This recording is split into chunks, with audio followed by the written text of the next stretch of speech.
Ilang pindot lang daw sa cellphone, meron na kayong instant pera galing sa Ola or online lending application. Pero ang hindi inaasahan ng mga kliyente, ang inutang nilang instant cash, may pabonus din palang instant stress. Mga umutang sa online lending applications, katakot-takot na pangharas at panggigipit ang naranasan mula sa naniningil na mga ahente. Hindi, naiganyo po ako kasi ang ganda po ng offer. So, 180 days to 330 days po ang mga offer nila dyan. Within 5 minutes lang, ipapasa mo lang yung ID mo, pipill upan mo lang yung form nila. I-agree mo lang po lahat ng mga condition nila dun sa cellphone. Ayon sa isang ina na itatago namin sa pangalang Jenny, sa madaling proseso siya nainganyo na mag-apply ng loan. Pero laking gulat niya nang matanggap ang Easy Cash sa kanyang account. Maya-maya pumasok na yung pera. Pero, kunyari po, nanghiram po ako is 5K. So, bali, ang papasok po dun sa 5K is mga 2.7 na lang. So, hindi po siya full na 5K talaga papasok. Ganito rin daw ang naranasan ng isang breadwinner na itatago namin sa pangalang Heidi. Ako po kasi nagpapaaral sa kapatid ko. So, yung mga times, medyo kinakapos. So, nung nalaman ko yung mga online lending app, sinubukan ko sa isa. Para naman sa isang haligi ng tahanan na itatago namin sa pangalang Dave, smooth naman daw sa simula ang kanyang pagtangkilik sa online lending applications. Nung una, maliit lang, mga 6,000, tapos o-offeran ka nila ng medyo malaki pag nakabayad ka ng nasa tama na panahon. Bago mangyari yung due date, nagpasabi na ako sa kanila kasi maya't maya may tumatawag. Nung una, mabait kasi nakakapagbayad ka. Nung hindi ka na makapagbayad, wala na, lumabas na yung kademonya. Dito na raw sila nagsimulang makatanggap ng mga kasumpa-sumpang pagbabanta. Pinaka nakakatakot po is yung parang ang sabi nila is alam namin kung saan nakatira yung pamilya mo, babaha ng bulaklak dyan, babaha ng duha dahil sa kagagawa niyo. Hindi ito ang unang pagkakataon na inilapit ito sa resibo. Oktubre ng nakaraang taon nang sinimula naming resibuhan ang nasabing kalakaran.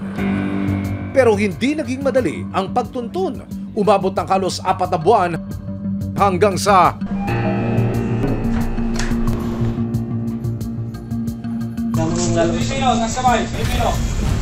Resibo! Walang lusot ang may atraso! Nakilala ng resibo ang United Ola Victims Movement, isang grupo na binuo para matulungan ang mga kumapit sa online lending applications at ngayon nakararanas na ng harassment mula sa mga kumpanya. Last year po, meron pong pamilya na lumapit sa amin kasi ang kanilang kamag-anak po ay nagpakamatay. Hindi kinaya ang harassment. Kaya ang panawagan ng mga biktima ng online lending applications. We are hoping po talaga na this time sa tulong ng PAOK at NBI magkaroon ng ibang resulta naman na hindi lang basta raid ang mangyayari. Meron tayong mapapakulong, meron tayong mapapasara, totally sara. October 20, 2024, nakipag-ugnayan ang resibo sa Presidential Anti-Organized Crime Commission o PAOK para ilapit ang problema ng mga biktima ng OLA. Makalipas ang 2 buwan, January 31, 2025, kasama ang resibo, nagkasa ng search operations ang NBI, PAOK at Securities and Exchange Commission o SEC para sa mga OLA na peso wallet at credit peso. Ito ang mga OLA na inireklamo nina Jenny, Dave at Heidi. Ito yung target team, Coach 1. Ito, meron din dito. Ipagtanggol ang api, iwang siyang tiwali. Sa bisa ng search warrant, kasama ang resibo. Pinasok ng NBI, PAOK at SEC ang inihinalang opisina ng inireklamong mga OLA na peso wallet at credit cash. May hiling ka ba, sumbong o reklamo? 117 ahente ang natuntun ng mga otoridad at nang makausap ng resibo ang ilan sa kanila tungkol sa sistema umano nila ng pananakot sa kanilang mga kliyente.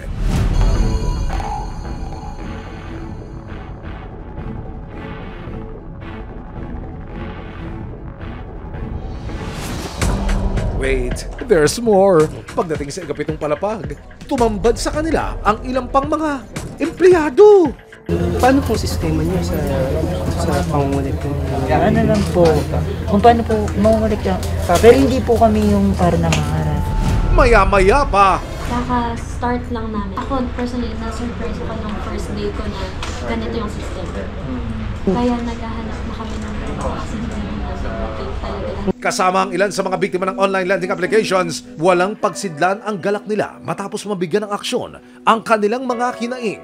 After 3 years ng pakikibaka, naumpisahan na. At napakinggan na po kami, magbibigyan natin ng hustisya ang mga OLA victims na nalunod sa depression, mga OLA victims na kinuha ang sariling buhay dahil sa pamamahiya at sobrang taas ng interest ng mga hayop na OLA agents na to. I know they know me. So, nakatingin sila sa akin ngayon and masasama mga tingin nila. Sorry, magkita na lang tayo sa korte. Nakapanayam din namin ng isa sa mga manager ng kumpanya. Ano masasabi niyo sa mga sinasampang reklamo sa inyo na kayo ay nakakaras? No comment. Kasi wala din po kami. Wala naman po kaming ginagawang masama. Hindi naman po mga... Ayon sa PAOK, hindi bababa sa 100 online lending applications ang isinumbong sa kanila at isa-isa na nilang tinutuntun. We're talking of around 114 na lending apps na nakikita sa online. Shame campaign kasi yung ginagawa nila, yung talagang hihiyain ka doon sa mga kakilala mo. Hindi na raw bago sa mga otoridad ang ganitong mga eksena. Mga foreign nationals ang mga nasa likod nito. Especially now na talagang tinanggal na natin yung mga pogo, talagang bawal na. Yung iba nagko-convert na rito. They'll be hiring hundreds of keyboard workers nila para gawin yung mga pangaharas na yan.